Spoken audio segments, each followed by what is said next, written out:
Well, hello again, everyone. This is Bob Mannery, and you're listening to Tom and Mike, AM in the PM, only on A2D Radio. Tom and Mike, these guys are fucking awesome. But their side piece, Greg, that guy is a goddamn problem.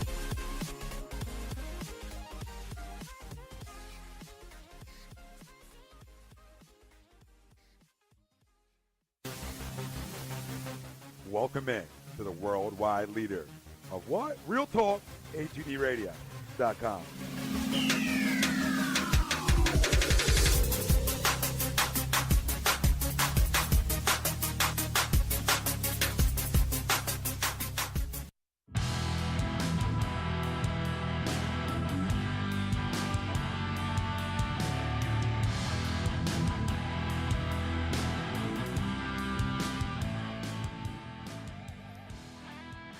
Brotherly love, let's talk about it. Tom, Mike, AM, in the PM. A2D Radio. We are live from the Real Talk Studios like we are every Wednesday night. And every Wednesday night, we are brought to you by our certified public accountant. Make 'em yours. Gibson Mayer LLC. Find them on the web, GibsonMayer.com. Tom Arnone, Michael Mataraki, Greg Milakovic, Robbie Pove, back on the ones and twos. The family out there joining us from all over. We'll talk Sixers, Bulls throughout the show. Obviously, live reactions to the games going on right now. We're tied up at the half. Destination Philly, Harper, recruiting Trout and recruiting everybody. We're going to make the Warriors in 2020. Come see us, baby. That's exciting. Harper jerseys sold out, ran out of the R's. We'll get in the R gate and everything that ties in the jersey and the record-breaking sales, which just puts Philadelphia on the map. We told you, family. We told the haters this is the greatest city in the world for sports. The greatest. There's no better place. If you ask people out there that have moved out of Philly, they die to come back, not because of the weather, because of the sports. They miss it. And Harper's right. It's like a neighborhood here. It's a little neighborhood, and we're into it. Ticket sales explode because we are into it, and all that ties into our poll question. Have you ordered tickets or a Harper jersey? Yes. Since the signing, yep. Or no. Let us know. Facebook, Twitter, Instagram, YouTube.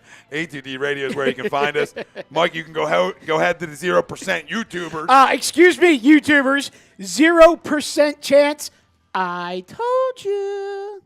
Yeah, I don't think anybody – I mean, I think I was like 50-50 at the time still. You were. When we wrapped up the show last Wednesday night, Greg and I were both all in. You were 50-50, and rightfully so. But Greg and I were all in. I think Brodo was probably 75%.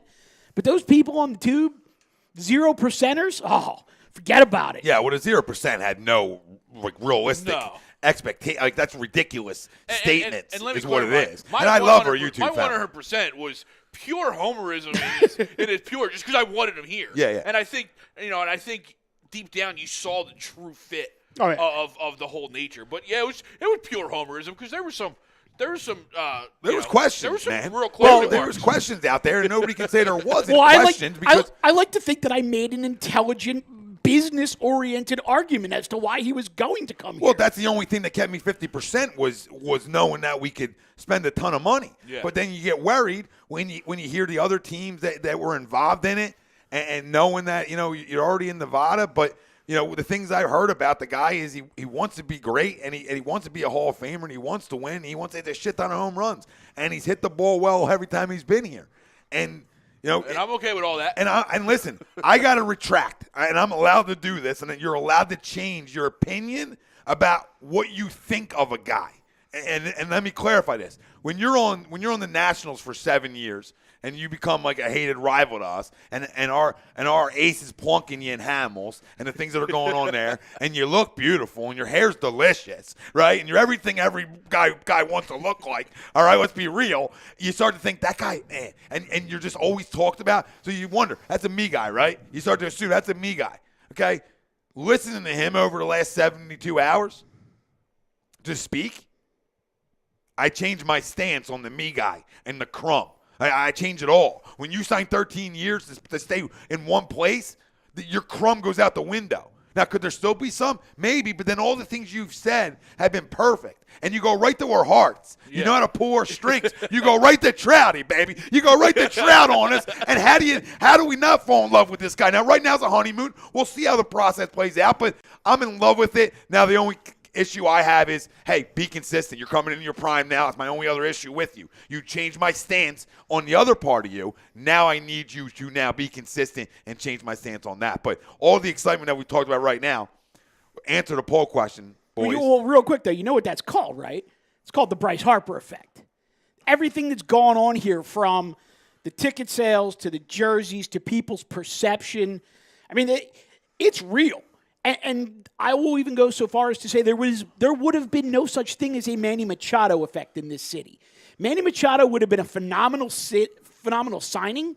Bryce Harper himself is a straight-up phenomenon. Yeah. Well, real quick, if Manny didn't say the things he said in the World Series, I still think that he could have sold here. Now, not to that level, but I still believe that he could have been a top-selling jersey in the league coming here, because there would have been excitement without the comments that he said in the World Series on a national stage that really ruined the perception of him. And he still got $300 million. And you would have finally had a star that you could logistically, because so many people these days don't know who to buy jerseys for because of the nature of the business, how everyone's gone in 2 years and you don't want to waste money. You know what I mean? Like, I would have bought a Machado jersey, but I'm not going to go like I'm going to go with Harper and buy a jersey in every single version available. Now, to the poll question, I'll start off half of it.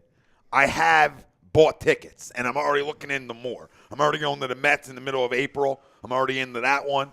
And I might be sitting right behind a foul pole, and that's completely okay because I'm there for the atmosphere. I'm there. I mean, we went and got a big fish. I'm so excited. We went and got a big fish, and it puts Philly on the goddamn map. One of the biggest deals in sports history, if not the biggest, right? Yeah. I mean, that puts us on the map. We're here to stay now.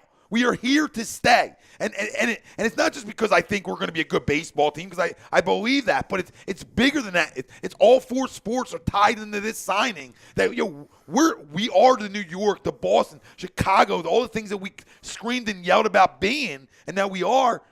I think it literally put us on the map now in such a bigger way that this is now an attraction for players. Yeah. You know, and I think the Eagles had a big time effect in that winning. And then you hear guys say, like Jason Worth, listen, one of the best cities, the best city to win in. Losing, not good. But when you're winning, no better city. You said it a couple minutes ago when you were opening the show, Destination Philly.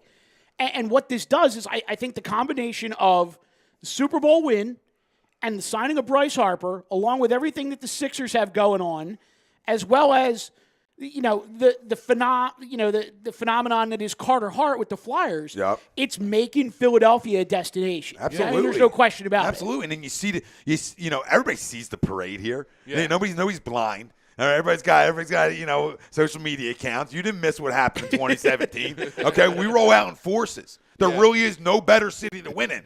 But I think what I respect most about him is he knows how hard we are when you're not hustling and you're not doing the little things that we expect. We understand slumps because we're smart. Okay, it doesn't mean you won't get a boo if you golden sombrero one day. Okay, you're gonna hear it a little bit, but the fact that he said he wants that, and he said and then there was a question asked, would you ever, since you got all this money, are you still gonna work hard? That's a concern to people. And he said, my dad would kick my ass. Yep. And you are, again, Hearts, you're just pulling him. You're pulling at him. I'm enough. I'm not going to say that. Daddy's got you. I'm not going to say a word. It's like the Snapchat with the hearts like flying over your head. Like we don't even have to yell at him. We know. We can just come on the show and be like, listen, we don't got nothing to say. We know Daddy took care of that one. Yep. But I believe certain things. Like, he is a hustler. But I want to tie into one thing, and I want this fan base not to get caught up in this with him. This is 13 years and a lot of money. Mm-hmm. On them little routine grounders, if you don't run one out once in a while, shut the hell up. Okay? I don't. So if he pulls a hammy on that, right, and he's out and he's on the DL for 30 a month or something, right, then you're yelling and screaming. Why do these guys hustle the balls out that they know they're going to be out on? So just don't get into all that. I believe he's a hustler. Well, let's also. I believe everybody does that at times. It's a long season, man. It's a grind. Yeah. And let's not forget that one of the worst injuries that he had in his career was because he was going hard on a routine ground ball and slipped on a wet base. Yeah. Mm-hmm. So, I'm going to put my trust in the guy knows what he's doing. No, I'm going to put my trust into him, too. For sure. And I believe he's the start of something. I already thought the start was with the young players that we had and coming up. But, if people don't think, and I know people think that there's teams better in the NL East, and the NL East is a gauntlet. But let me tell you something. No lineup in the NL is as dangerous as this one right now. Because you're talking about your former 3-hitters, your former 4-hitter at times are now going to be 6, 7, or 8 for you, and Franco and Herrera. I mean, that just stretches your lineup out. That's like McConnell going to the bench. You know what I mean? Mm-hmm. Like you're stretching yourself out, and you're saying, "Yo, we're legit. I think they can hit with anybody." It's dangerous. It really is. And I think Kapler was talking about the other day, like, "Hey, you're going to see the same lineup a lot." Yeah. You didn't see that last year, and because I didn't have the personnel, he pretty much said. But you're going to see the consistency that's expected from a lineup. And I was just like, don't you start. Don't you start, because I can't come around to you. There's certain people that come around. I can't. I read that early in spring training about the lineup, and Kapler alluded to it's tough to put people in a lineup where you don't really truly know where they are. So you jiggle it a little bit and you see what works. And I'm glad he re-emphasized it today, because you're right. If you start moving Harper around and Harper's batting 2, 3, 4, 5, 6 in any given series, like, you got issues. Yeah. You got issues. Well, and I mean, if you go back and you look at this thing big picture, okay? 13 years with no opt-out and a full no-trade clause. So he clearly wants to finish his career here. Is he going to play 13 years? Probably not, unless they bring a DH into with the modern into medicine. The NL. I mean, he might. He might. But you know that movie. Well, modern medicine. There's no reason. Robbie knows right. it. He might. Modern medicine. There's no reason I can't live forever. He might, but probably not. But he and his agent are also smart enough to realize it's $330 million. He could have taken that contract for 15 years and allowed them to space the money out even more. Bobby Bonilla will still be getting paid when Bryce Harper's contract is up. And that's where the Nationals made a mistake. I mean, you want to come in for $300, but $100 of it's deferred money until you're 60. Get out of here. You're going to tax me on stuff that I did a long time ago? Yeah. No. I want that money right now and then, and I expect that from every player. But what I love is he said, I didn't want to move my family again. Yeah. I want to, gain my roots and all that, but I want my kids to be able to say, when I do have them, that they're from Philly, and that means something. Bro, would you stop? He was talking about getting goosebumps, talking about it, and I was listening to Ike, and he was showing Ike, and I said, now I'm getting him in the car. I'm getting in the car. I was doing this.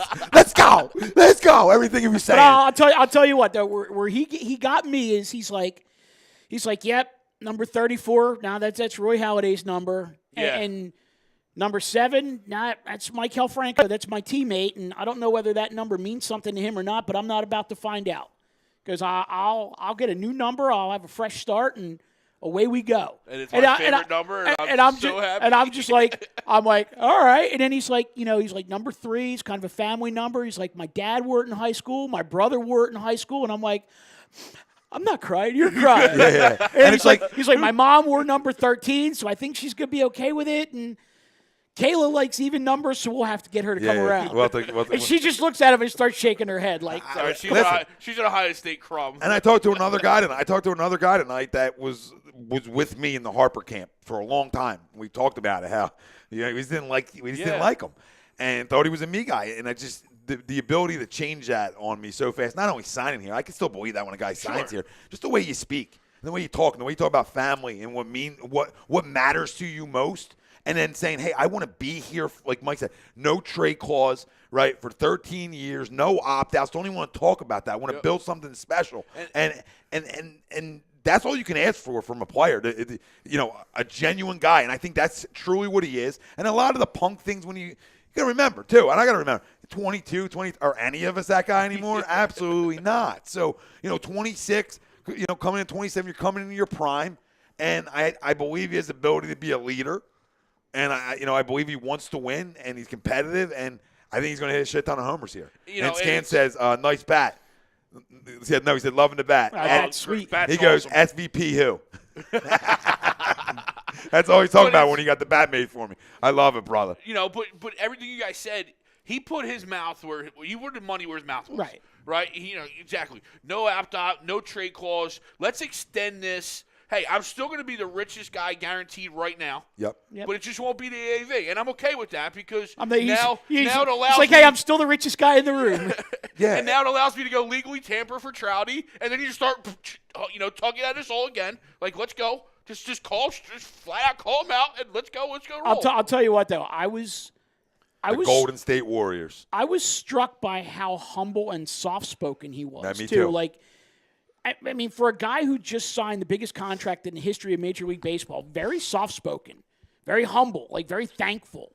And the love affair that he has with John and Lee Middleton, holy shit. Well, I mean, if anybody had that kind of love affair with their boss and his wife, the world would be a better place. Well, listen, when you back up Brinks, love is in the air. But I believe it was more than just backing up the Brinks, to your point.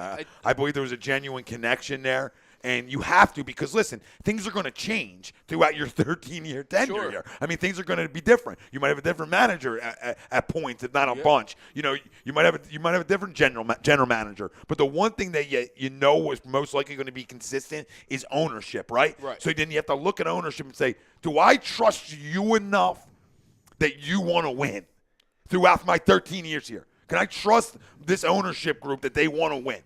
And I think that's a huge part of your decision-making. All the other things over 13 years are definitely going to change. Mm-hmm. I mean, okay, if Gabe Kapler managed here for 13 years, then he's a GOAT. And I don't believe that. Or there's a ton of winning. So, I don't see that. Clintack, young enough to be here 13 years, obviously, but that could change. Mm-hmm. So players are going to change. So are you comfortable with what's up top that they're that all in on the ultimate goal, which is Broad Street? Well, it's interesting that you said that, though, because, we've heard second and third hand stories through the media how competitive John Middleton is and how much he hated the losing they're up for. How much he hated the losing, but he always, kind of took a hands-off approach, and he let his general, his president, his general manager, his manager just deal with it. And it's, we talked about this twice now over the last month, that it was very telling how hands-on he was in this whole Bryce Harper thing. And to me, that's his competitive juices coming out saying, I'm not missing out on this guy. This is my guy. This is a golden goose. And let's make no mistake about it. You rattled it off at the beginning of the show. 100,000 tickets sold the day he signed. Jersey sales through the roof. I mean, yep.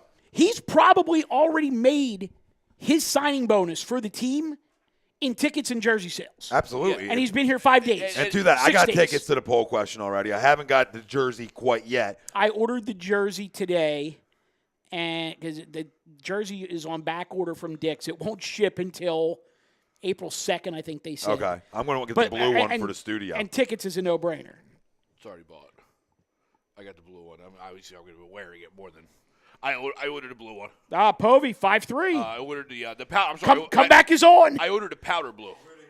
I ordered a powder blue, and I ordered a couple of jerseys just to wear until I buy the arsenal. Yeah. Of jerseys. Well, it's funny because no lie, I do plan on buying a Harper in every version. No, it's funny. But I'm just not dropping. We know that. It's funny that you said that though, because I went the jersey route today too, and I went a Nola in blue, a Hoskins in maroon, and Harper in red. I like it. Because I took a step back and I realized it. I'm like, wait a minute.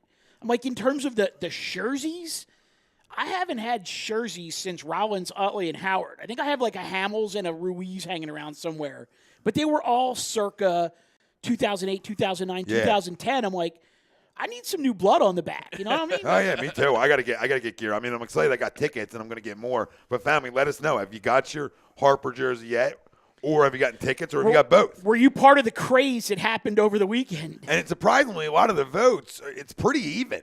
I mean, if you add them all up through Instagram, Twitter, and Facebook, you can go vote in the story on Instagram, fam, if you're watching us over there.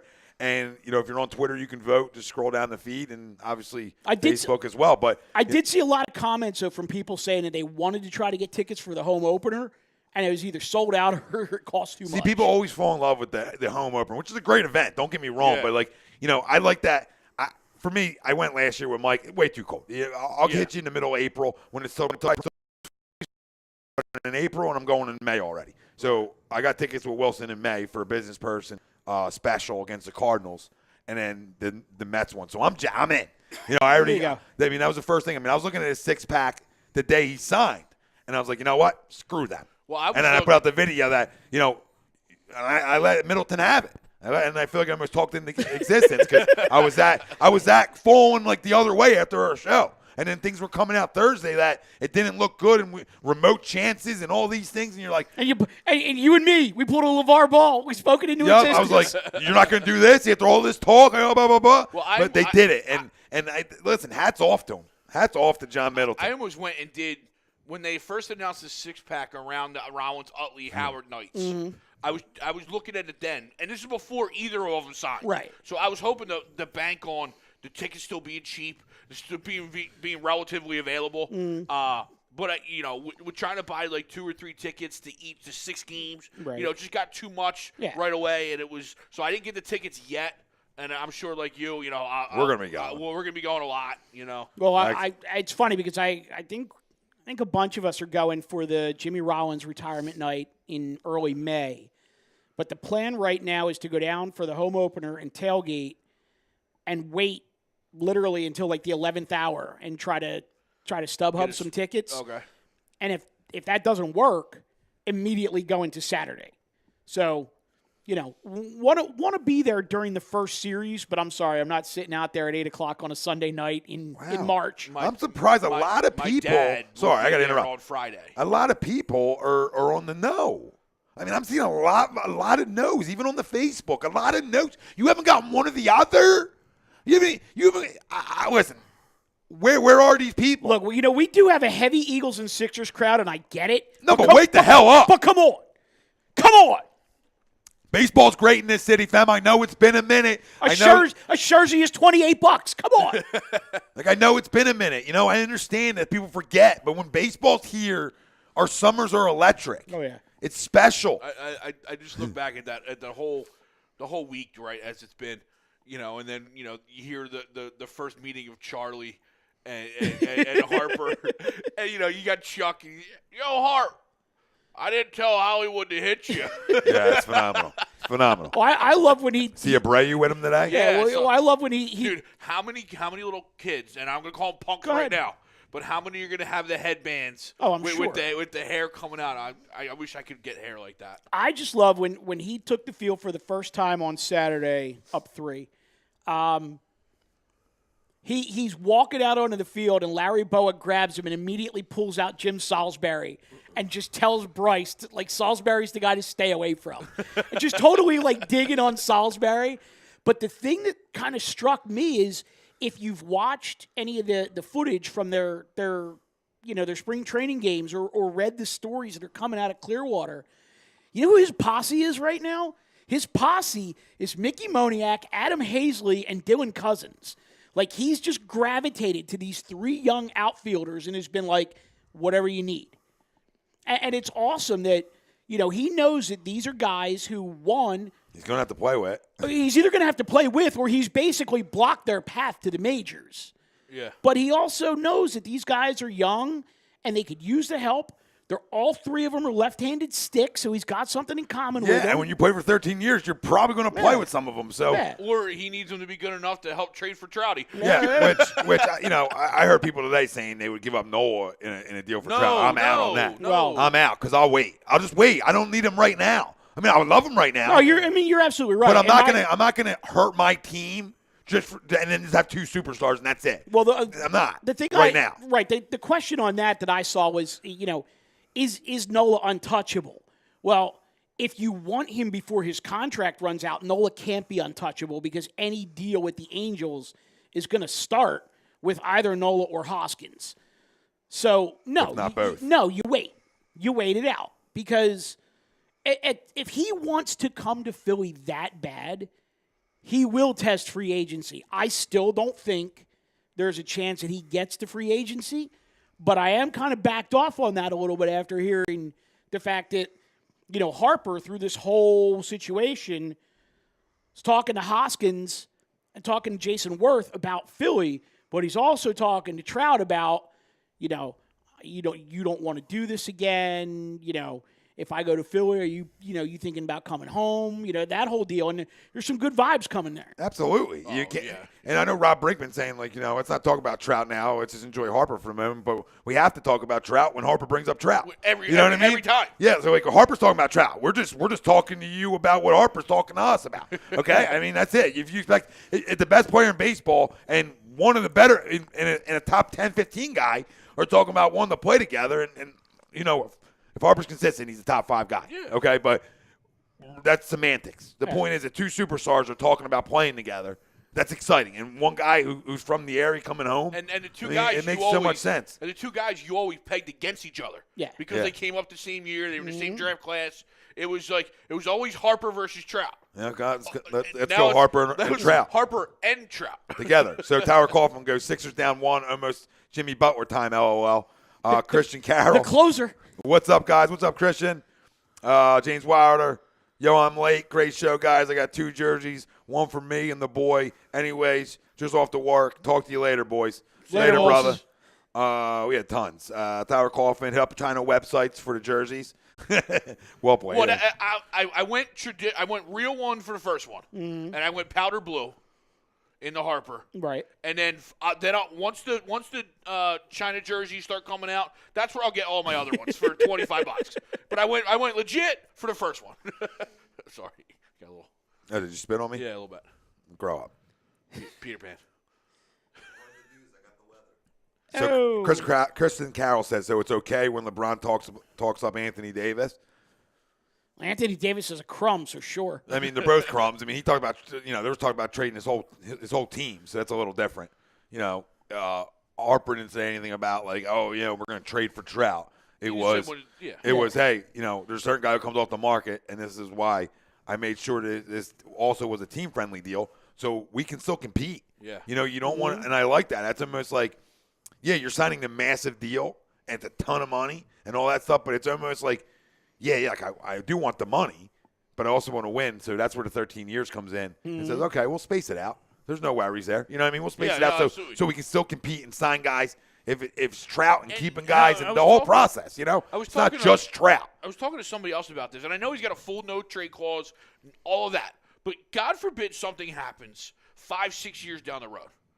Bryce Harper at 32 and $26 million is a steal. Oh, he's a bargain. He's an absolute bargain. And then think about 3 years later when his average drops to 22 a year. Right. In years 10 through 13. So, again, he's a bargain. Like, I know that sounds asinine to say at 26 mil a year and 22 mil a year. Like, that's a bargain. But by the time the game moves on, those contracts are going to be like they're not. It's not going to be hard to trade that if we have to. No, you're absolutely right. You brought it up earlier, or maybe one of you guys did. The DH is coming, whether we like it or not. Yeah, no, it's you know coming, what I mean. Yep. And it's just again, you think of Harper at 36, 37, 38, 39.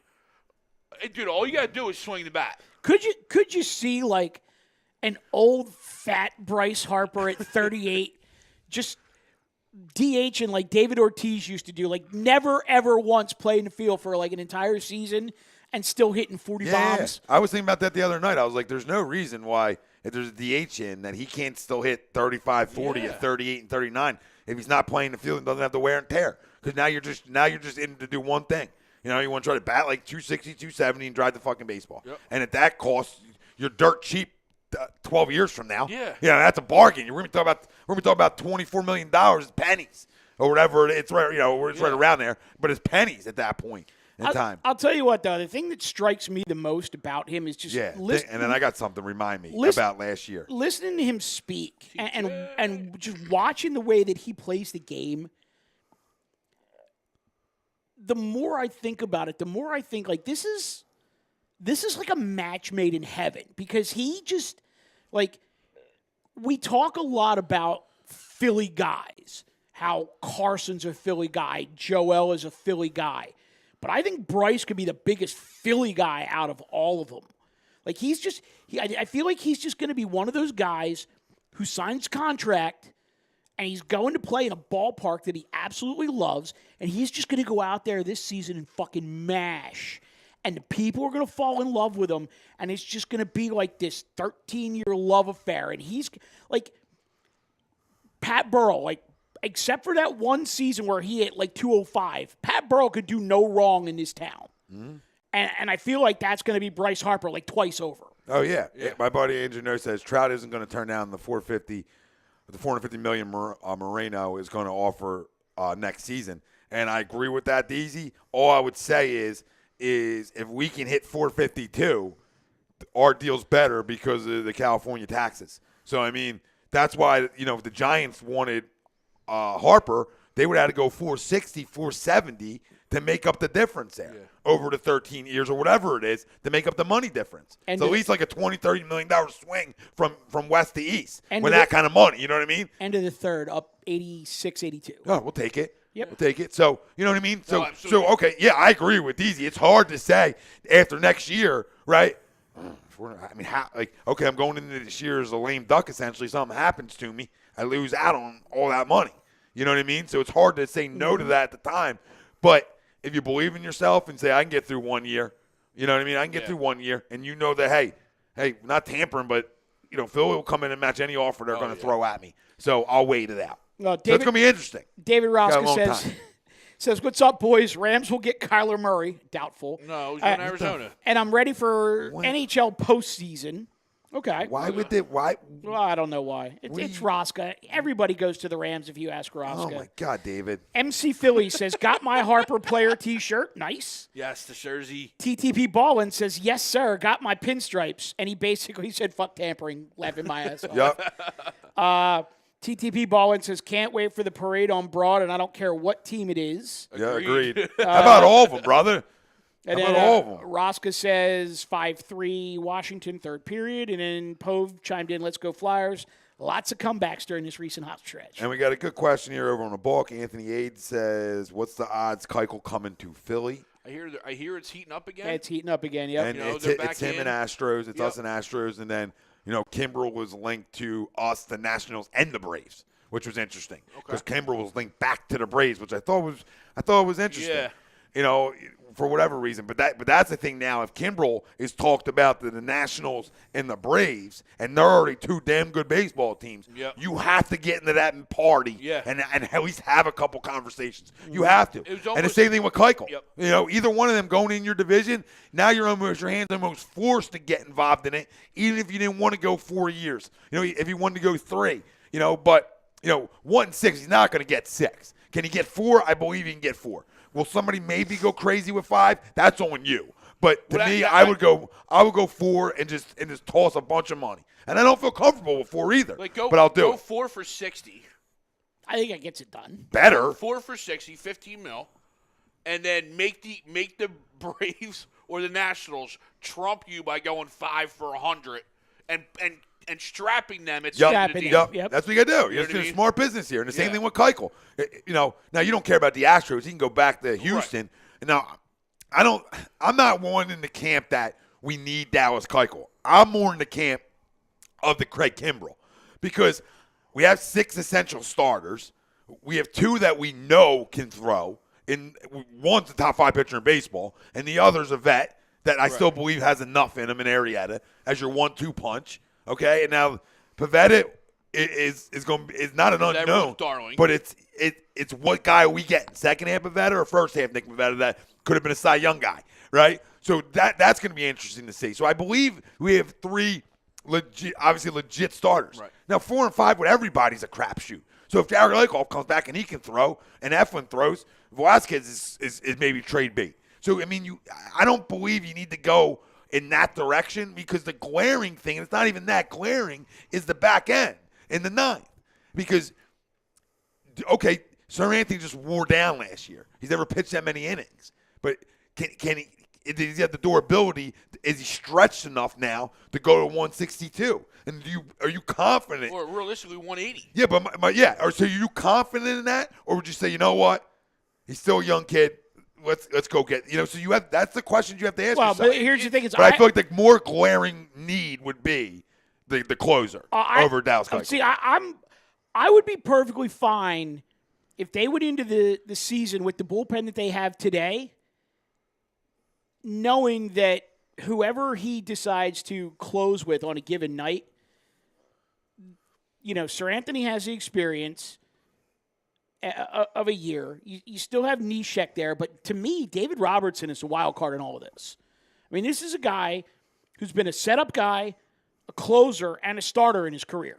And he's had the most success as a setup guy and a closer. So, I mean, if this season started today and Kapler says, you know what, I said I wasn't going to name a closer, but Robertson's my guy, and I'm looking to go Sir Anthony in the 8th and Robertson in the 9th, I am perfectly fine with that.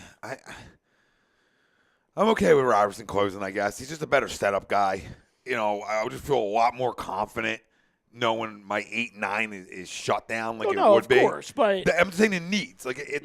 More glaring. Like, I think the pitchers, the starters, my point is, I think we can get through that. Right. I think we can get through either or.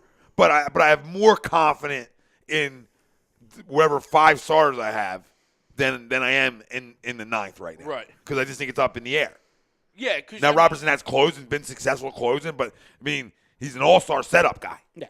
So, it's a little bit of difference. Sure. From being just there's good. Because we know it. We talk about it a million times. The hardest 3 outs in the game are the last 3. So, I want to make sure. Now, Kimbrel's lost a little bit, boys, too. I mean, he's 95 now. He's not 98, 99. So, he has to get by more on stuff. And he has to be able to pitch a little bit more. So, there is question marks with Kerry Kimbrel as much as I love him. And I think he'd be a great addition. Yeah. There's still question marks. So, and there's question marks with Alex Keuchel pitching in this ballpark. He's a contact guy, fly ball guy. So do you at 31 again?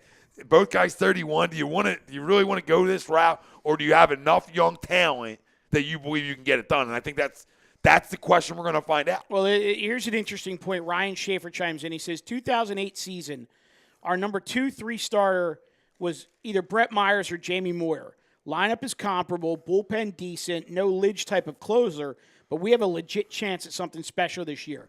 And Ryan, I couldn't agree with you more. It really does have a lot of similarities to 2008, like to the point where it's a little scary. Yeah, the lineup is comparable to a bunch of masters, and it's close. Like it really is close. I mean, this lineup 1 through 8 is going to hit. And we talked about it. As much people go on Herrera and Franco, you got them still going to hit. You got them 2 guys down the bottom of your lineup. Well, there's no pressure. Yeah, that's just the thing. Like, just go rake. Franco, when he was healthy last year, where did he start turning around? When Gabe finally put him in the 7-8 hole, and he just said, "Go hunt fastballs." Right. Yeah. And what did he do? He started hunting fastballs. He started finding the barrel, and he started driving baseballs. They happened to go out of the park. Yep. And then, but on paper, there was no pressure. On paper, the best lineup in the NL. Yes. On paper. On paper. Yeah. On paper. I mean, we'll see how it all plays out, injuries and all that, but it really is lethal. And then you talk about your bench. You talk about that stick off the bench. What was Nick Williams so good at last year? Yep. Pinch hit. Yeah. Right. So now you're Especially giving early. And now you're giving a guy comes in knowing his role. Gate. All right. You're my 4th outfielder. You're my 4th outfielder. Yep. You're my first guy off the bench, left-handed stick in a big spot, and you start putting these guys in roles, and I think that's what makes you, one, have the ability to compete for a division and set your sights a little higher for an NLCS and a World Series. Oh, it's interesting. If you look at their bench, what their bench has the potential to be, is that if you're looking at your 4th and 5th outfielders are Nick Williams and either Roman Quinn or Aaron Altair. Your backup infielders are probably going to be Kingery and Sean Rodriguez. Knapp is your backup catcher. I mean, that's a pretty damn good bench. Yeah, it really is. It's solid, Mike. It's solid. It's a mix of veteran and youth to where, like, hey, maybe Kingery gets hot and plays a couple weeks for Franco or Hernandez. Yeah. Right. You know what I mean? Or, start spelling guys here and there. I think the Sean Rodriguez thing, it's super under the radar. I think it's going to be something that at the end of the year we're going to look back on and be like, wow, that guy was the piece we needed. Well, let's be real. Your stars get I think he's Bruntlett plus. Your stars get you to the dances, right? But them other guys are the guys that win it for you. Yep. Right? Them other guys are them little big hits and pinch hit spots. Jeff Jenkins. Yeah, I mean, little we spots. go back to 2008, yeah. you know what I mean? The similarities are crazy. Yeah. You have one horse that you're coming in and you didn't even know how you expected it, but Hamels. Oh, he went another world. But let's be real. I mean, throughout if you compare their seasons, Hamels can't hold Noah's jock in terms of earned run average and throughout the year. He got hot in the playoffs in the World Series, obviously. But so them two are comparable in terms of their abilities in that time. And I think Noah even has a higher ceiling, honestly, which is just my opinion. I think he has a higher ceiling to be an even better pitcher. And then you look at the similarities. Like after that, you're like, we're actually even better because who was our number 2? I can't even remember. What, in 2008? Yeah, who was it again? Brett Myers. It was Myers. So to me, Arrieta is better than Myers, at least a little bit, enough. So, I mean, I don't know. I think you have the makings of a lot of similarities. But if this team can hit in this ballpark, it's going to be fun, baby. Yeah, it was, what was it?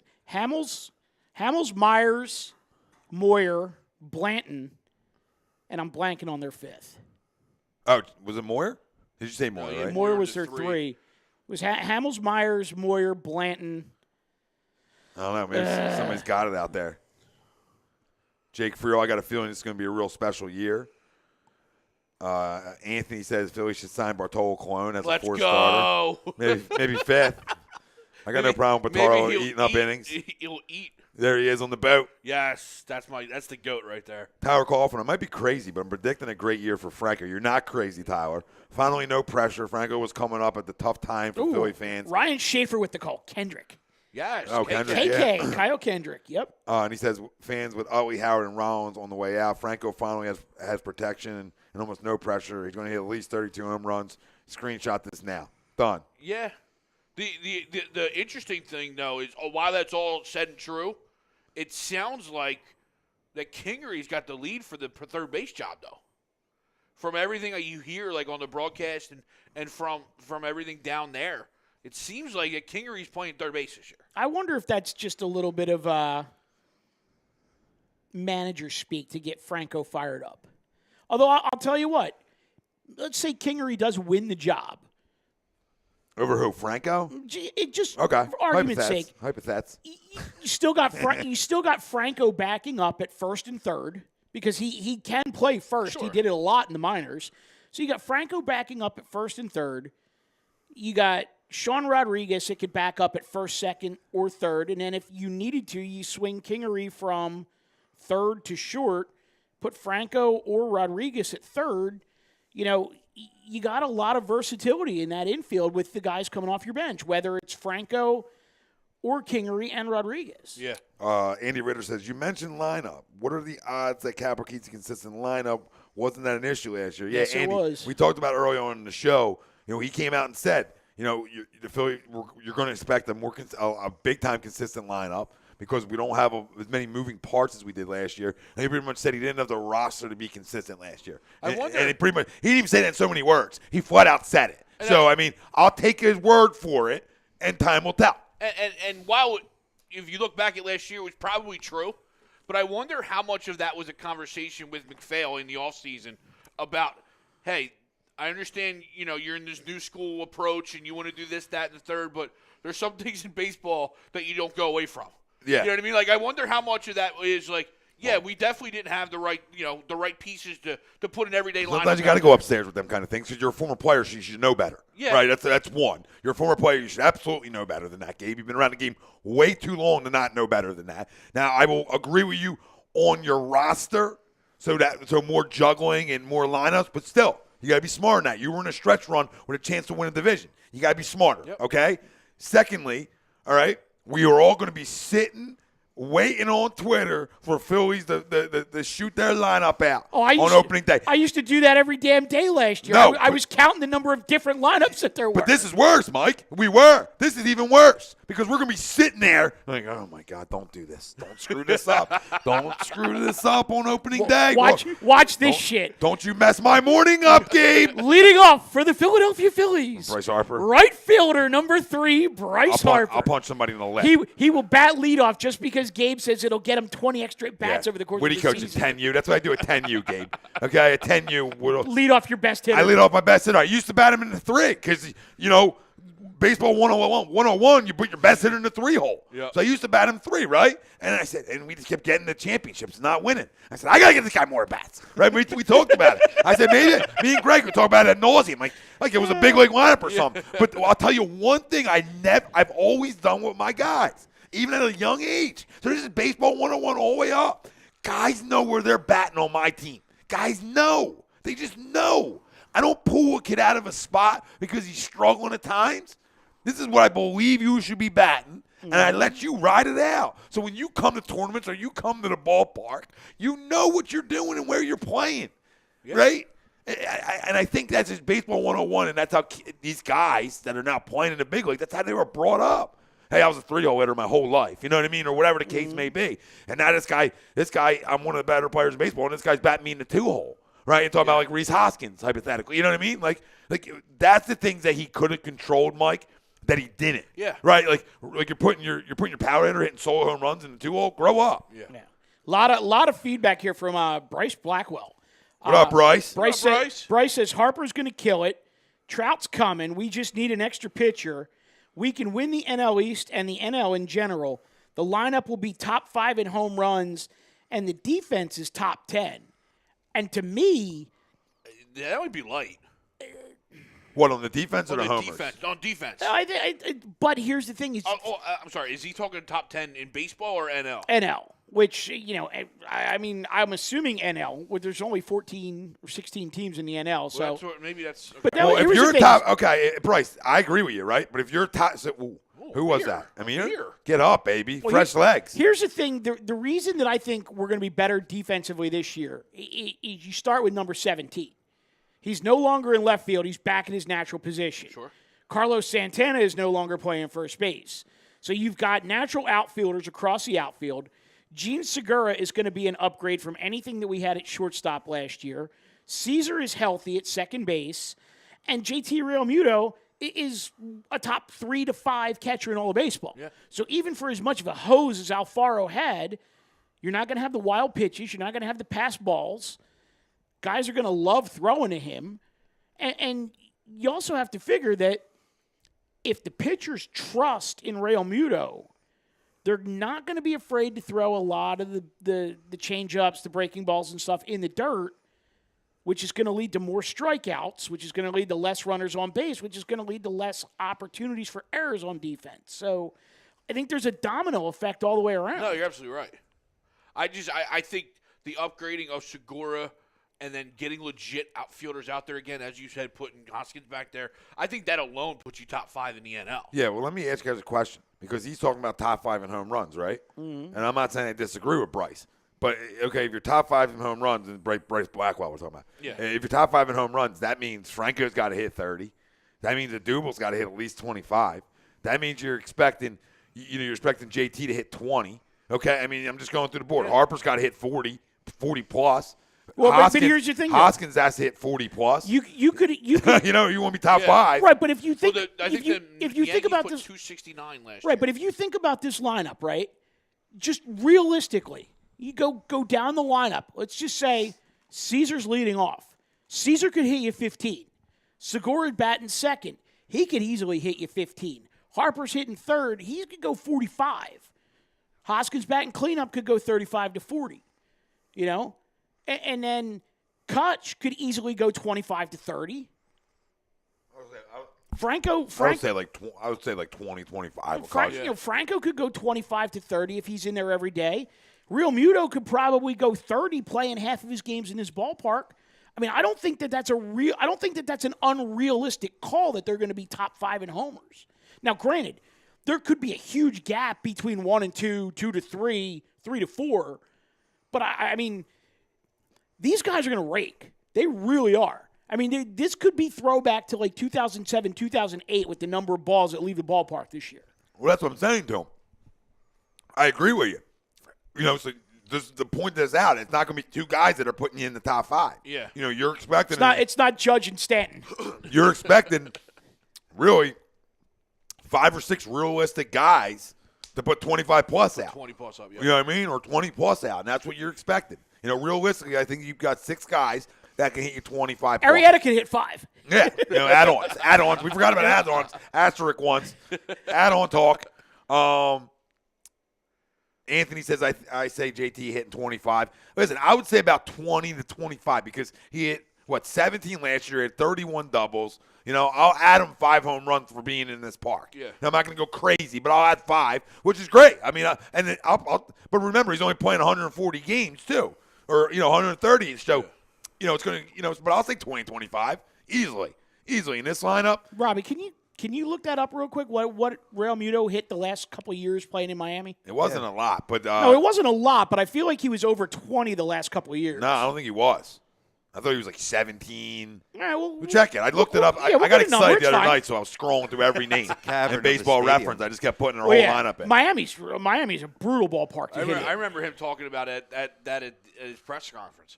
Like, somebody asked him, how many balls did you square up down in Marlins Park? And they went nowhere. He goes, a lot. Oh, a lot, definitely. Zach Boylan says Brewers batting Yelich second and Braun third pisses me off last year. Yelich is a better hitter, and we have him bat third. Yeah. And I don't disagree with you at all, brother. Yelich might be one of the best. Hope you're doing good, brother. I haven't talked to you in a long time. Bill Middlebrook, I said this on the show the other night, and I'll say it again. There will be a countdown at the end of the season with Harper for 50. In that park, he's going for 50. I feel it. I can't disagree with you. And Bill Middlebrooks, we no longer want to punch you in the dick. Yeah. we're good now, Bill. Yeah. Bill, you got lucky. You got lucky. Go ahead, Rob. What do you got? Yeah, Segura can hit homers too. He could hit 15 to 20. Yeah, I'll give you a slash line. He had career in Miami, 279, 327, 442, 768. All right. And homers total 59, but doubles 114. Yeah. Or can you do a year by year breakdown on that? Sure. I just want to see homers. what the last 2 to 3 years were on homers. Homers, 2 years ago, 17. Last season, 21. Okay. Okay, so he did hit 20. We were both right there. Yeah. I felt like I saw 17. You did see a 17. I was like, I saw 17 somewhere. 30-plus doubles each season. Yeah, but that's too. why I think he can get to 25. Well, that's the thing is, right? I wonder how many of those doubles that he rang off the wall in Miami are now going to be in the 4 or 5 rows deep at the bank. And how many fly balls to deep center and stuff like that that you hit that, whatever. But I think he can hit 25. I mean, I'm just trying to be realistic with guys and not go too aggressive. But 20, I mean, if you can hit 25, you can hit 30. You know what I mean? Real quick, boys. Let's go. Flyers drop one 5-3. Sixers up 10 with 6 minutes to go. Let's go. Anthony says Miami used to be a really good team, and then it went to shit real quick. Well, they could have been a good team. They had a ton of talent. They just traded it all away, so they don't have to pay. Can you guys remember a team in your lifetime that has done what the Florida/Miami Marlins have done, where they have – I mean, this is a team that they've won, 2 World Series? No, to your answer. You know what I'm going to ask, I know right? exactly where you're going. Like, that they literally have been top of the mountain, bottom of the shit heap for long stretches of time, back to the top of the mountain, back to the bottom of the shit heap. Like, I'm talking any team, any sport in your lifetime can you think of that's done that the way that Miami has? No. Nope. It's flat out incredible. It really and is. it's been a while It now, takes a but they while could have to did it build again. that. That's the problem. They could have did it again. Yeah. And to me, they jumped the gun. They jumped the gun on getting rid of Zuna, Yelich, and Stanton. Well, they had to once they signed Stanton. Once they try to be big boys, and this is where I think San Diego is going to get in a couple years, is once they try to be big boys and sign. Big difference. They sell that ballpark out all the time. I'll It's a agree with way you there. better fan base than – that fan base has been around forever. It's a way better fan base than All right. Miami. That's I don't fine. think – this is in all due respect. Yeah, Miami, nobody gives a fuck. No, you're absolutely Even right. when they were winning, like Mike was talking about, nobody gave a shit. So I'll be fair to San Diego. I'm not crowning them like an East Coast team. Yeah. But they do have a good fan base. When I went to games out, the 2 games I went out there, it was packed. Right. So, I mean, because they got a beautiful ballpark, too. So, and people in Mike, and you guys know this, you've been out to L.A. and that area enough. People always want to be outside. Yep. So, I mean, that's why baseball works Yeah. out there. I'll tell you what, though. I mean, so you've been to San Diego. I feel like such a traveler. Can you think of another park aside from maybe Camden Yards that's in a better location within their city? That's a great one. I think Pittsburgh. I haven't been there, but from what I think Pittsburgh is. From what I see, Pittsburgh's in there. From just like looking on maps on where it is Right, and everything. But with Pittsburgh, you still have to walk across the bridge to get But downtown. I think that's the whole ambiance of the whole. All right, I'll give you that. Of the whole The state. bridge is cute. And yeah. I'll give you that. You know but what I I mean, mean? you literally walk out the left field gate in San Diego, and you're immediately in the quarter, I mean, I guess which is where everything happens. I guess Wrigley's great and then for you that, walk, right? you walk across the Just about to street, say and Wrigley you're on the in waterfront. Boston, Yeah. too. Is That Wrigley way. in Boston like that? I haven't been to either yet. Yep. Are they both? Boston's right in the middle of town. Right, but here the thing is with Wrigley, you have Wrigleyville, and what the thing is with Wrigleyville is if the ballpark wasn't there, that area around the ballpark wouldn't exist. And it's the same with Fenway. That if Fenway Park wasn't where it was, all the shit around Fenway wouldn't exist. No, I mean San Diego. To me, San Diego is even if that ballpark's not there, that part of town right there is like heaven. Listen, you can't give me a better location. Like me and Machado chase the money. We talked about this, but like if you walk in there, if they brought you in for a meeting and you're walking up to that park compared to walking up to Citizens Bank, with all due respect, and I love us, okay? You're like, oh my God, this is beautiful. Like, I mean, the ballpark is gorgeous, okay? That area is gorgeous. It's clean as can be. You know, you're right by Navy Yards. I mean, it's just it's such an attraction, and the place sells out all the time.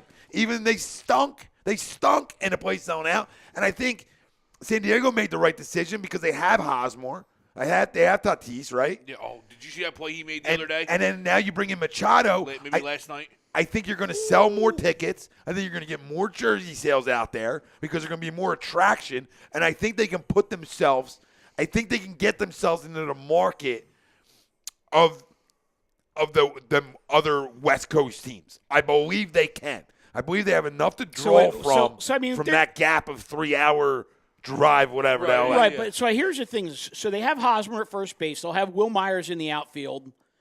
You know, they'll have Travis Jankowski in the outfield. No, he's out for a couple weeks. Well, He broke his hand or whatever. Right, but I mean, he will be back at some point yes, this I'm sorry. year. Yeah. But Fernando Tatis Jr. is a shortstop. So where are they going to play Machado? Is he playing base. third or is Third. he playing short? Third. Base. Because Tatis, he's a stud. He Hey, made, I'll tell he you made what. one play last night. Between Fernando Tatis Jr. and Vladimir Guerrero Jr., those two kids are going to be absolute stud pups who could both be better than their fathers. Oh, yes. And Vladimir Guerrero Sr. is a Hall of Famer. Yeah. No, you're right. You're right, Mike. Andrew says, no, probably going to, talking about the first game of the year, probably going to pull Bryce in the 7th of the first game because in the second half of last season in day games, he hit 15 points lower against lefties after the fifth inning. Now watch, he'll double switch him out with the Phillies having a 3-run lead. If you're And going to we'll be blow there, it. right? You're going to be there? Oh, I will boo the shit out of him. Fuck the boo. Get down on that field. All right? You want to get that interview with Harper you're begging for? We're begging for it. Lay out Kapler, set a tone, and we take over Citizens Bank. I thought you were pounding me. I am pounding Oh, him. good. No, in all seriousness, though, I would love it if Bryce went up to Gabe and said, listen, man, I have a goal. I want to play every inning of every game this season. Don't ever double switch me. Don't take me out. Don't do anything. Just let me play every inning of every game this season. There is no scenario in my mind where you do double switch a $26 million player. Well, thanks, Captain Obvious. No, I'm just saying. But we're talking about Kapler here. I understand. I get that. But, I don't think he would have done it with – but to my point, I don't think he would have done it with Reese last year if he wasn't playing the outfield. Right. You know what I mean? I agree with that. Andrew says, I'm really interested in what Eichhoff can bring this year. The dude had filthy stuff, and I said to him, he was on the and he knows it. He was on the brink of being really good. I can tell you what Eichhoff had today. Carpal tunnel again? Eichhoff today had whiplash because he was the one that threw live BP to Harper. Oh, did he throw live BP to Harper? Yeah. Harper so- went yard. Yeah. Yeah. Harper went out of the stadium. Good. That makes you better So are we as a pitcher. How are we on time? I had no idea. I was just so engulfed in everybody chatting. Yeah, no, I hear you. Because I got people over on the watch party that I got going on too. Okay. And I got people commenting over there. So I'm trying to get to everybody. And I'm bouncing all around. I got Mikey the Greek saying yo over there. Yo, what's up, Mikey my the brother? Greek. Congrats to the Diesel and Tara. They got married and they had the reception Saturday. Great Nice. time. at Trino's. I love Trino's. It used to it's be. great. It used to be the Panzerotti place. Yeah. The greatest Panzerottis in the world, and I can't even think of the name. That's terrible. You don't want to advertise with us. I'm a terrible human being. You got Gibson Mayer in your sleep, but don't advertise with us. Yeah, I get a Gibson Mayer in my sleep. I wake up like the best. Your serve, make our certified public account. Make yours. GibsonMayer.com. Tax season. 15% off. 15%. Somebody said 15? It's so much fun. Let me check time for you, fam, because I don't know where we are. We're an hour and 2. Did we lose our broadcast? Whatever. Ryan Schaefer says Real Muto will be huge for our young rotation pieces. Nothing against Alfaro, but veteran catcher going to elevate Eflin, Pivetta, and Velasquez's game. Yeah, well, we're at an hour anyway. I don't think there's anything remotely wrong with that Nope, at all. Not at all. Let's get to the Ryan break. Shaver, All right. On the other side, we'll continue Spot to talk on. Phillies. We'll talk Sixers, wrapping up here. Talk a little Fly Guys, whatever the hell you want, family. Everything's on the table. This is Tom. Mike. AM. In the PM. A2D Radio. Gibson Mayer, our certified public account. We already talked about him. Make them them yours. 15% off. Boom. 15% off. Just say A2D, Tom and Mike, whatever the hell you want to say. Get your taxes If you wanted to done. say, yo, I know a problem, whatever, get your taxes done, as well as the doc. All right? Specialized Physical Therapy LLC, Burlington, Cherry Hill, Princeton, New Jersey, family. We'll see you on the other side. Everybody, head over to YouTube.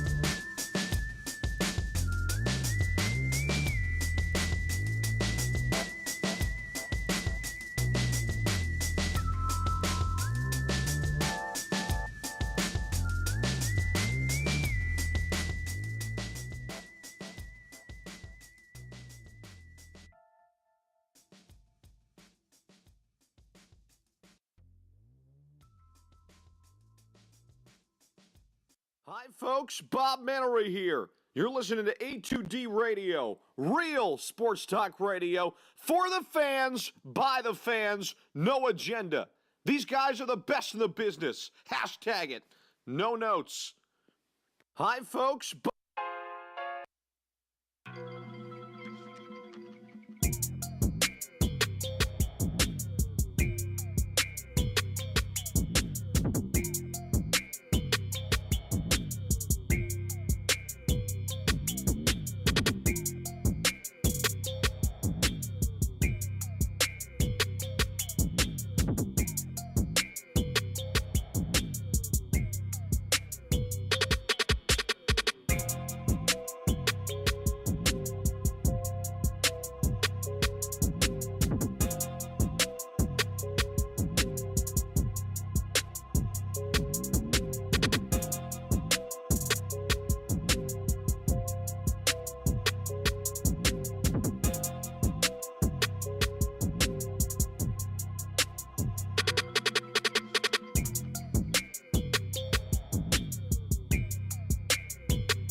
You're listening to Tom and Mike, AM in the PM, on a2dradio.com.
You're listening to Tom and Mike, AM in the PM, here on a2dradio.com.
Tom Arnone, Big Mikey Smalls, Tom, Mike, AM, in the PM, only on A2DRadio.com.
Hi, folks. Bob Mannery here. You're listening to A2D Radio, real sports talk radio for the fans, by the fans, no agenda. These guys are the best in the business. Hashtag it. No notes.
You're listening to Tom and Mike, AM in the PM. here on a2dradio.com.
You're listening to Tom and Mike, AM in the PM, on a2dradio.com.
Weirdest thing I've ever seen in the NBA. I haven't seen that, I don't know, ever. I mean, I'm sure it's happened more than once, but this is Tom. Mike. AM. In the PM. A2D Radio, live from the Real Talk Studios. Every Wednesday night, fam, we are brought to you by our certified public accountant. Make them yours. Gibson Mayer LLC. Find them on the web, gibsonmayer.com. Tell them A2D or Tom and Mike or The Problem. Sent you over 15% off your taxes. We were talking, obviously. Oh, yeah. Can you turn that back on for me, Robbie? I turned it off to save a little extra. I love how these guys in Real Talk who have never played a day of basketball in their lives are criticizing Brett Brown now. For what? Because he didn't have the right personnel in the game on the defensive end of the floor. What personnel do you want? That's your 5. Well, he says That's your 5. Bolden or Amir should have been in there instead of Mike Scott. I'm like, no. Brooke Lopez or Robin Lopez, whichever the hell Lopez is on Chicago, is way faster than Amir or Jonah Bolden. Mike Scott was the right move. He just didn't switch. Yep, we saw it. We watched the whole thing. We saw it. So I mean, listen, man. I'll tell you this more than any guy. More than any, yeah, I've seen them. I mean, more than any sport in the world. Okay, whatever sport you want to talk to me about. No sport does the coach matter least than in the NBA. Okay, I mean this more than anything in the freaking world. Okay, when you talk about the triangle offense and shit, right?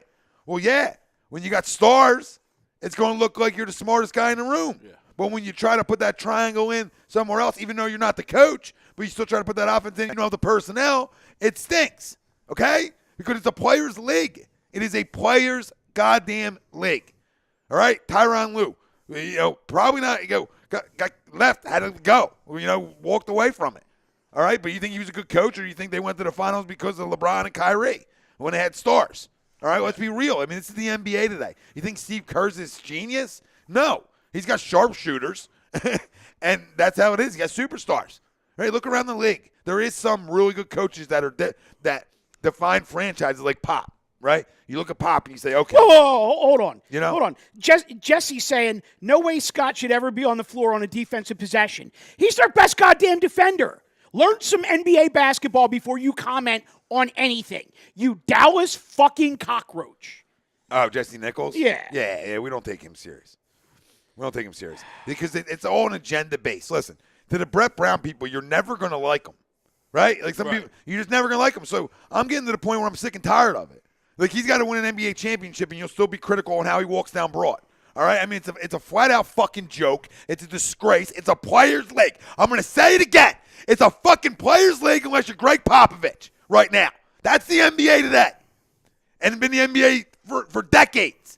Okay, it's been it. All great teams that won championships in this league had superstar Hall of Fame fucking players. Somebody tell me one that doesn't. Tell me one that doesn't. You gonna tell me the Pistons with that 5? Okay. All right. But that's a great 5. Yeah. Right? So, I mean, you want to go there with me? Did they have a real good coach? Yeah. A great coach.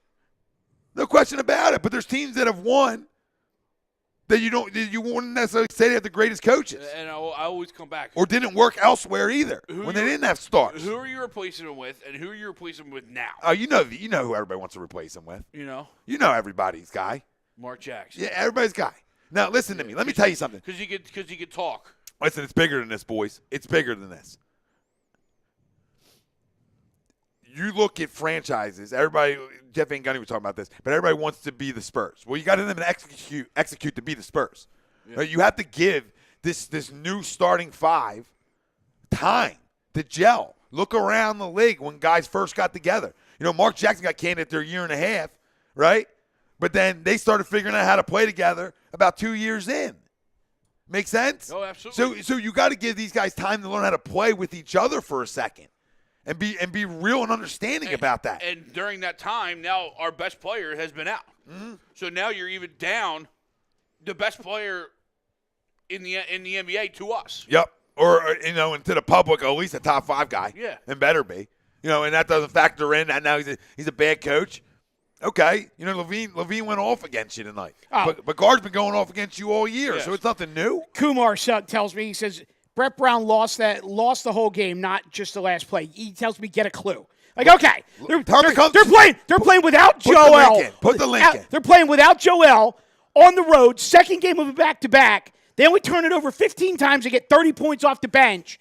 And you're going to put that on Brett because Tobias and Jay didn't shoot well? You grow up. Get a clue. Yeah, drop the link in. Drop the goddamn link in, okay? I'm doing it right now. Let people know where to find me and you and us. Because this is I'm telling you, it's a disgrace. The hate, it's a disgrace. Stop love affairing players and point goddamn fingers sometimes. All right? Stop getting soft and automatically going coach because that's what LeBron does. That generation's Start looking at the talent and the players that you went out and got and say, and And guys that when JJ strokes, we win. So when you're struggling, you need to look in the mirror, not Brett. Brett can't shoot the basketball for you. Right. Right? You at this point in your career, you know how to move without the basketball. You know the plays that are being run.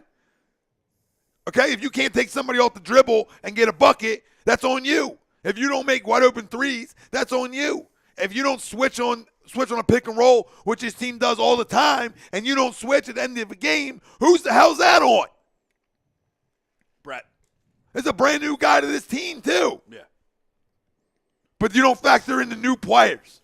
Like, that's what Josh Harris and this ownership group made a terrible statement. And Elton Brand, too. You all should shut your goddamn mouth.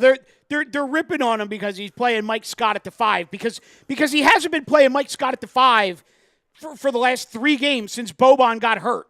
That's why you bring a guy like Mike Scott in, because he can defend 3 positions. Listen, babe, what do you want him to play? What do you want, Amir Johnson to play 36 minutes? You want Jonah Bolden on the floor at all? Grow up. Grow up. Jonah Bolden's not good. Sorry.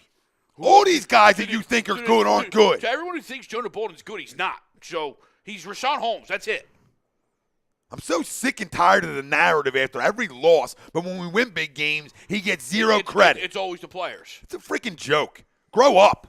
It's both ways. It ain't a one-way street when you talk about sports. All right? I'm fired up. It's never a fucking one-way street when you talk about sports. And you talk about players and coaches. It takes 2 to tango. It takes 2 to win. You want to put some blame on them? Go ahead. Yeah. But I better see you taking shots at the bias tonight, who wants max money, all right? And JJ, who's got paid. They're taking shots at guys who are making a ton of goddamn money to make baskets and defend. And then look and say, you know what? There's guys on the other side that are getting paid too. You know, and nobody ever factors it in. Like it's a goddamn video game. Like you lost to the computer. Like Brett lost to the computer tonight because he didn't hit X to shoot. I mean, grow up. I mean, Sean Kyle has it right. He says, who are you bringing in to play the big? Amir? It would have been even worse. He says, the bottom line is we need another big man. JoJo and Bobo being out is killing us. The best player in the league, in my opinion, and a lot of guys on these chairs' opinions, okay, that come throughout this studio and in now, all right, will tell you that doesn't matter. It doesn't matter. Look around the league and take a star off a team and tell me there ain't a little struggle. Tell me. Well, I mean, look at Golden State without Clay. You know, not the same team. Not the same team. We beat them, and then even when they just beat us at home, that game was probably a lot closer than they wanted it to be. All right, Greg, take Steph off. They're not going to, you know what I mean? No, absolutely. Just look around the league. No, there's no question. You know, I mean, the only team you can say maybe is the Lakers. Take LeBron off because they're better without he's the a crumb. Oh, did you watch the whole game and not just the last minute? Yeah, we sat here and watched the whole goddamn game. Rob, we're giving score updates through the game. We did. It's a joke. You want fucking idiot. Yeah, I don't like people. That's what I'm saying. Like, you never D'd it up. Not even in a YMCA league, babe. You never went palms up ever and got up in somebody and realized, yo, in this sport, I'm playing the game. In other sports, managers and coaches have tons of impact. Yeah. Like in the NFL, obviously play design so important, right? All them little intricacies of the game are so much more important. Baseball, little decisions, but you just as more field decisions. It's more give and take in baseball. And it's a field, but you're up by yourself and you got to hit the baseball, right? And that's simple. That's 101. Right. And in basketball, more than any sport, what's the coach doing? You're at the NBA level. Yeah, you're at the NBA level. Because at the NBA level. At the high school and college, you're sitting there, you're calling plays, you're coaching every possession. But at the NBA level, you're a lot of running. It's just everybody's running. You're in the NBA. Yeah, you're one of the top 60 guys in all the world. In all the world. In all the world. Oh, Jesus Christ. This Real Talk group right now, you think it was like the 7th game of the NBA Finals that we just lost. I told you it was coming. They said we're going to lose this game, and it's going to be all Brett, and we all know it, you know. But that's my problem. And I'm not saying Brett's perfect. I'm not going to sit here. No, he's not. But you can't put every single loss on the coach. But, I mean, look around the league. Tell me a star that you can take off a team, and they're going to be as good, regardless on who they have. Your guy. That's your guy. I sat here for years and told you, generational guy, because he changes a whole franchise. It's not just the buckets. It's not just the rebounds. It's everything that comes with Joel Embiid. Yep. It's the confidence. It's the swagger. It's right? I mean, wake up.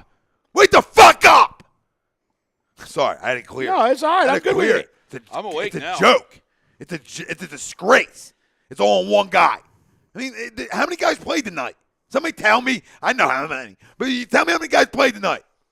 So what are the odds on who's it on?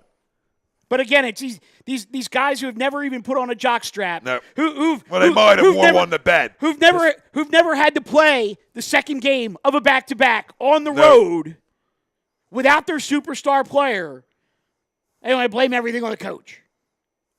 Yeah, I mean, anybody. Fuck LeBron, Kyle. Sorry. I don't care what he's doing to Jordan.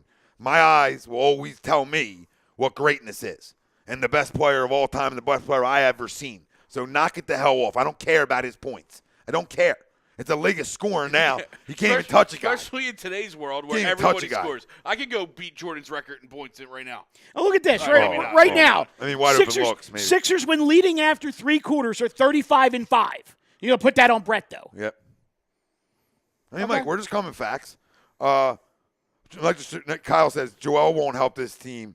There, I said it. What?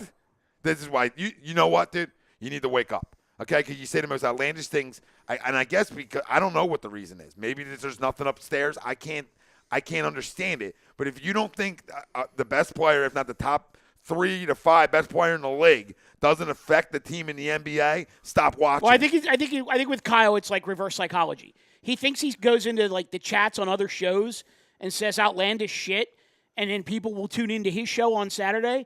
And he doesn't realize it's just the opposite, where he says so much stupid shit on everybody else's shows that no one wants to tune into his. Yeah, and Kyle. You're welcome, Kyle. That's education. Yep. Don't blame it on the platform, Kyle, because, we got plenty of views every time I'm on, and I don't do nothing different. But it's just real talk because you can't flip-flop, babe. You can't flip-flop, like, in a matter of a week or two on this basketball team and Joel Embiid. Like, we blow leads. Everybody in the NBA blow leads. It's the biggest ebb and flow sport in the goddamn world. Okay? It's a game of streaks. It always has been. Everybody makes a run in the NBA, and that's been going on for decades, baby. Everybody makes a run in the YMCA court, too. Everybody makes a run in rec ball, even though they only score 15 points when they're little. Everybody makes a run in high school ball. Everybody makes a run in college ball at some point. It's the NBA. Over in Europe, teams make runs. All right? How about China, and Steph. Imagine teams that. make runs. Imagine that. Just educational talk for you. But listen, Joel Embiid is a difference maker of this team. These all guys we brought in are good. They're good players, but they're special when Joe's on the court. It's the greatness factor on how a guy makes everybody around him better. Everybody says that Anthony Davis is a top 3 player in the league. Every single time Joel plays him, he eats his lunch. Yep. And then he eats his dinner. Choose and then he eats his dessert. But let me ask you this. If Anthony Davis was so goddamn good, A, why do the Pelicans suck? And why is it that every team in the league was inquiring about his entire supporting cast, but nobody was inquiring about him except for LeBron? Because he's Crumb. Exactly. Crumbs like crumbs. Crumb talk. And you can just sense it with players. Like, he didn't change the Pelicans organization. Like, the second Joel Embiid. If he did, they'd be good. I'm going to say this one time. Joel Embiid's a top 3 player in the league. Yep, and I'll say this one time. Maybe we'll get on the best week, maybe we won't. I really don't care. Okay? But the second Joel Embiid stepped on a basketball court for the Philadelphia 76ers, this franchise changed. The second. Absolutely. The second. And if you don't see that, again, go away from basketball, maybe sit in a closet and just hide. Tiddlywinks. Like, literally, I don't know what else to Jacks. tell you to do. Because maybe when you come Boggle. out, you have a wake-up call. Yahtzee. Yeah. I don't know. Meditate or something, baby. I don't know what to tell you. I mean, go to, in reality, that was... Okay, I got a clue. It was the culmination of the process. Because that was what you were building for. You were building for that guy, that generational talent, that big to then transcend the current NBA landscape. Yep. Right? No one's going to match the Warriors. Everyone knows that. You can't match it. James Harden tries to do it every night one-on-one. 1-on-5. Yeah, he does. You can't. But how you do it is you beat them in a different way. You go back to what basketball has always been, and it's been from the inside out. Yep. You win with bigs, and you got that generational guy. That's why we went through Julio Okafor. That's why we went through Nerlens Noel. That's why we traded Drew. Drew's great. I love Drew. But that's why we traded him. Right. Because Drew's not going to win a championship. Who's going to win a championship? A 7'2" kid from Africa. Pretty much. That's just going to win you a championship. Pretty much. Testify. And then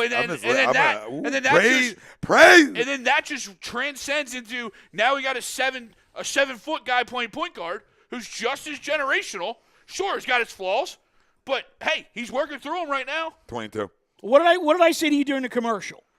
I was going to keep doing this. You guys are preaching. The two guys on this team that turn the ball over the most are Joel Embiid and Ben Simmons. Yep. How old? You going to pull either of them off the court ever? No. How old, Mike? How old are both? 20, 23, and 21. 22 and 23? Yeah. Okay, guys. Okay. Yeah, Guys, keep blaming it on the coach, though. Guys, not even – these two generational guys are not even in their primes yet. This is what people don't understand. It's a rush. Everything in life's rushed, right? Like I remember we're starting A2D, right? And everybody's been here from the beginning can attest to this.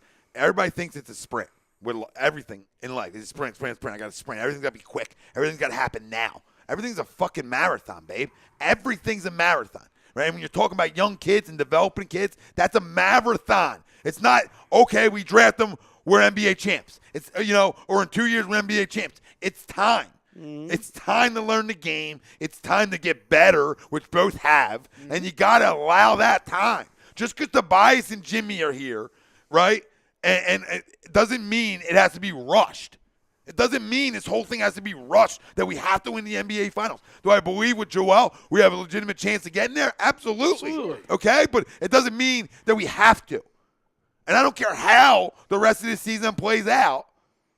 All right? I'm bringing everybody back that I can bring back here to try to then get an all season together, get everything going together, and I believe then, at that point, then you have to go win. Sure. Now, for the guys you have within a couple-year stretch. But this window's far from closed when you have Joel Embiid and Ben Simmons. Yeah, and they're under contract. It's not like they're walking anytime soon. It's just this narrative with all these, this fan base and the coach. I mean, is Brett Brown the next coming of Rudy T or Phil Jackson, or Pop? No, he's not. But is he a bad coach? No, not at all. He's got young, inexperienced players that are playing major minutes. Like you said, his two generational guys are 23 and 22 or 23, 21, whatever the case may be. I mean, Poppy talk. And you get this whole narrative of, what is he's 4-16 against Brad Stevens or something like that. How many of those games has he played with actual these guys. Superstar players? No, these guys. Right. These guys. And how much time have they played together when they played against ABCD, right? So, I mean, wake up. Wake up that this doesn't happen. When LeBron went to Miami, did they just come off running? It took them some time. Yeah. And now throughout a stretch of games they got going. You know what I mean? But it took time. Yeah. And they talked about it. Everybody talks about it. Yeah. It's a players' league, and it takes time for guys to learn where guys are on the court. That's it. When Gary Payton went to Miami, I might have brought this up before on this show. I don't know. But they were halfway through the year, and Gary Payton, it was with Shaq and Dwayne Wade's rookie year, finally called it a team meeting. It's like, yo, and this is halfway through a team with, halfway through a season. Who was that coach, Greg?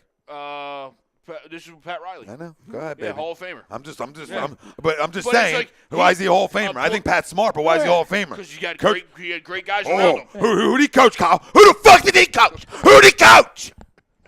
Superstars. And for how long? For how long? That's the time. point.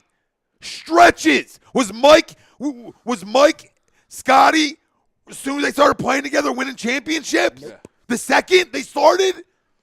Even when Phil came in, no, it took a minute. It takes time. It takes a second. The pressure to win everything in the moment blinds people from what's real. And what's real is 22, 23. We have a long time here. Tobias is 26, 25, whatever he is, all right? And Jimmy's only 28. It's not like this is it. The season's over. Everybody's retiring. It's a going-away party, Dwayne Wade. Wake the fuck up, dude. And I dropped so many F-bombs in the second half to show you when to use one. That's all. I'm here to educate. It's educational talk time. Welcome to Professor Tommy. This team's still 14 games over 500. Yeah, I know. It's ridiculous. Oh, sinking ship. They're 14 games over 500, and they have one of the best home records in the NBA. But it's doom and gloom. They're what? Maybe now 2 games out of the 3 seed? No, not even. I think they dropped to 1.5. Okay. I knew it was 1.5, so yeah. But, yeah, I mean, you're 1.5 away from the 3 seed, which means you avoid Boston. Right. Which is – so you're 1.5 games out of where you want to be. But it's doom and gloom. But this is it. It's doom and gloom, yep. We're never winning anything, ever. And you got – Kyle, shut up. You get people that spend hundreds of dollars to go to the Sixers games and post their pictures and talk about how they sat on the floor, sat on the first level. I went and saw this, I went and saw that, and then they're going to jump on our chat and badmouth the team like they're not a fan. You seen that, Rob? Go ahead. Whatever, just click the thing. Kyle, I said, you said before the season it could potentially be a 1 seed with Rocco and Dario. It wasn't because of Rocco and Dario. It was because of Joel and Ben, dude. And because I thought they're going to get better, and they did. They did, but the East is freaking loaded. And I didn't expect the East, some of these teams, to be as good as they are. I expected some to be good. I expected Toronto to be who they are. Nobody thought Indiana was going to be good. And nobody thought and Milwaukee. still with Depot out. Yeah. And nobody thought Milwaukee would have that many wins and be rocking and rolling like that. No one thought Giannis would be an MVP. No, and we knew they were going to be good. No one thought But Giannis. not like this. Not like that. With Yeah, the way they folded last year, come on. Yeah, I mean, this is the whole point. We got it cleaned up. We'll get it cleaned up, fam. You can still hear us, though. We seen a flashing screen. I almost had a seizure. So, I mean. Hey. Yeah, we game out QB Eagles fan 89 to what, Indiana, right? We were half at last night, so that's fine. I mean, striking distance. Yeah, I mean, Jimmy Butler not happy at the defensive mix-up on Zach LaVine layup, and he shouldn't be. He shouldn't be. So I'm sure people are going to have problems with his comments, but that's on Mike Scott not switching. We saw it. And everybody wants to complain about Mike Scott playing 5. Mike Scott's been matched up on the 5 off and on for the last 3 games now. Yep. Or basically since Boban got hurt. I mean, yes, is he only 6'8"? Sure, he's only 6'8". But they obviously have confidence in him defending 3 positions. And if you don't like it, hold your breath until Boban or JoJo comes back. There is a play again, too. I mean, that looks like someone who just joined the team, still learning some things. Still learning some things. Yep. Still learning some things. I mean, Ben could have came over and helped weak side a little faster, but nobody will ever talk about Ben. Oh. No. It's always Brett. TTP says Lakers are going to lose by 40-plus tonight. Love it. Tristan. But hey, LeBron's going to pass Jordan. Woo! Yeah, congratulations, Kyle. Tristan said, "What's up, boys? What's up, brother?" What up, Hey, Trish? Tristan. Who else we got in the Oh, house? I show a little love for Tristan. James Wilder in the house. Tristan was one of the 0%ers who actually hit me up in the DMs. Slid into the DMs last Thursday and apologized. I love Tristan. Tristan's real deal. Dion says, "At Tom, what up, Dion? In the house, my brother. What's happening?" Dion? Tell me you got some PBR going tonight, Dion. He goes, "At Tom, talk to him, brother. Facts." I mean, we know Dion knows the game of basketball. And TTP's in the house. If you believe Amir Johnson or Jonah Bolden were the keys to us holding on to the lead tonight, you're high. Absolutely. Thank you. Absolutely. Continue the real talk. And some of them, someone may TTP, be high, do me a and favor. it's not even the case. You hop over onto the book, go into the Real Talk group, and educate those people. Because there's a couple of jabrones in there right now that seem to think that Amir Johnson being in there at the end of the game would have been the game saver. Yeah. Not so much. I believe it, too.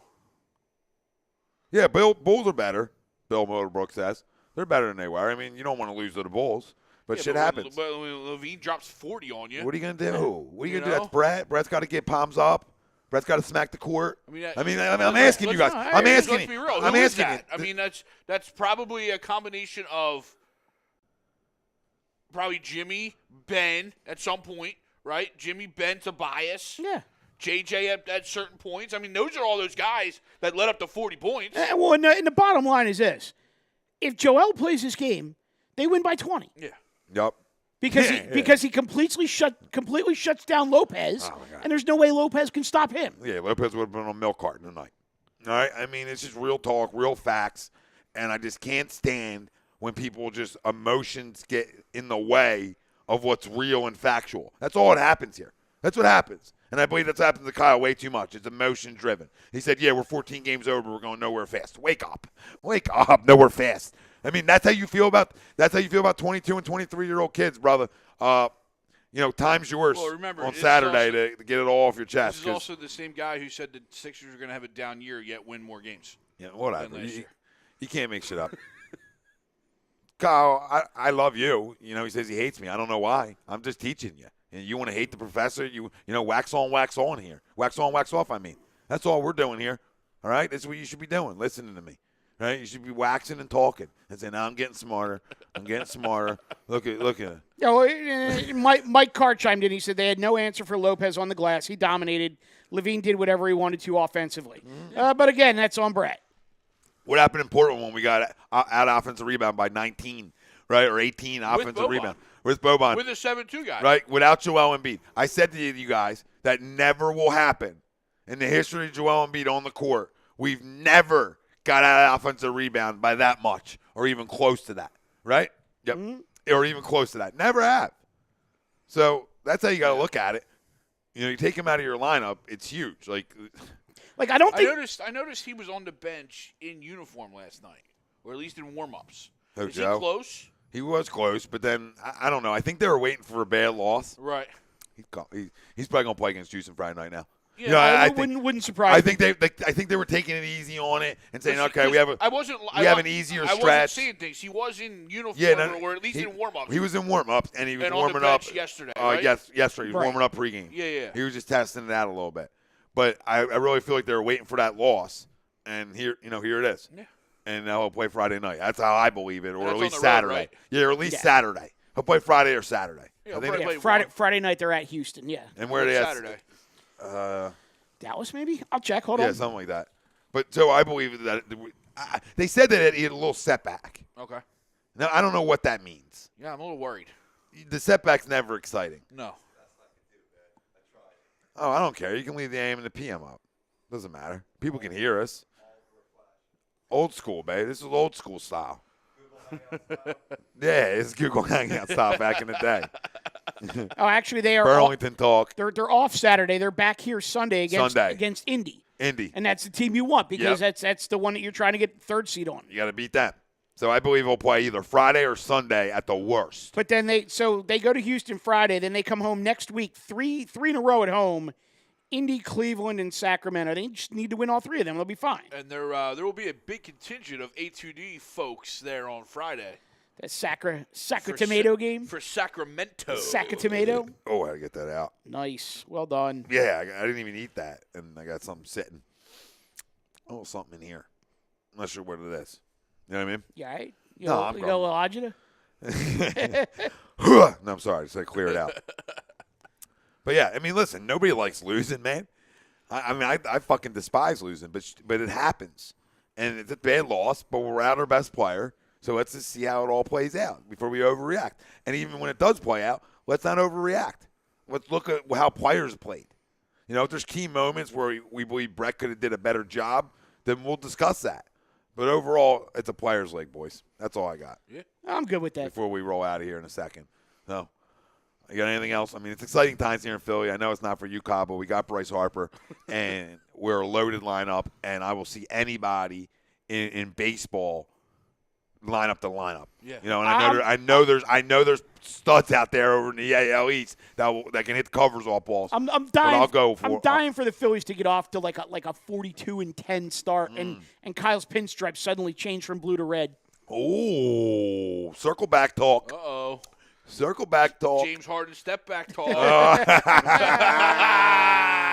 Nicely done. Listen, we fucking love every one of you. Absolutely.